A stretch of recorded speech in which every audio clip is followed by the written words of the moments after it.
I'm Adam Willems. I'm lead reporter at the Financial Revolutionist.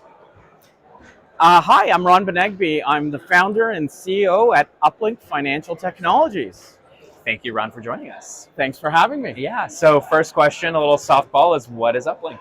Yeah, so what we've done at Uplinq is we've created a credit and assessment scoring platform for small business lenders. And in English, what that means is we help them make better decisioning when they are reviewing loan applications so they can extend working capital into the hands of small businesses globally. Understood.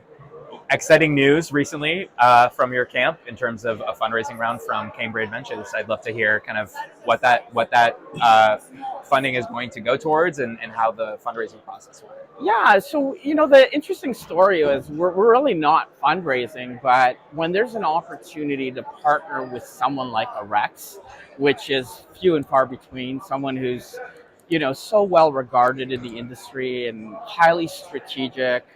It was an incredibly humbling opportunity for us to go through that process. So, we weren't fundraising per se, but certainly we've allocated the dollars into continued growth, putting it into the product, sales, marketing, distribution.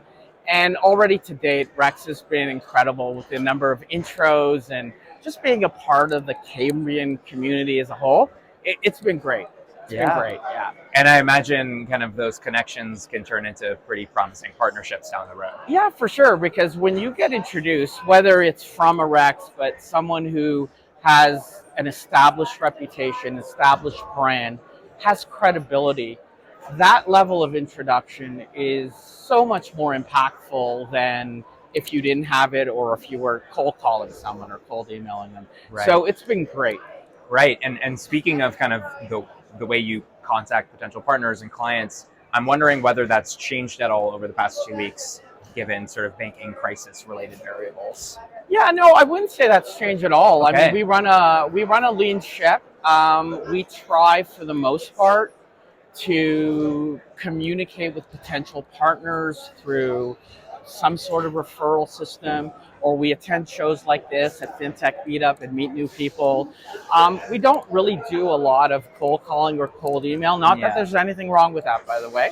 I want to say that, by the way, for you Seinfeld enthusiasts, there you go.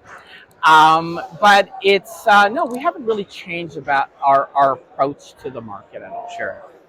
What do you think is kind of down the pipeline for Uplinq and for the clients that you do serve?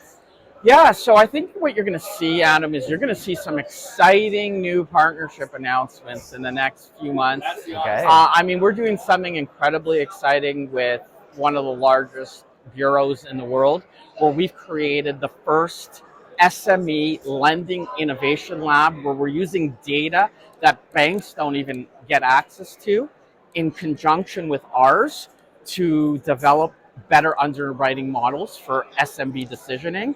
So you're gonna hear about that. You're gonna hear about our partnership with the likes of like the World Bank and the Small Business Finance Forum and some other notable companies out there that are really promoting and advocating getting capital into the hands of small business. That's really exciting. And those partnerships, do they have a global outlook or are they US focused? It depends. That's a great question.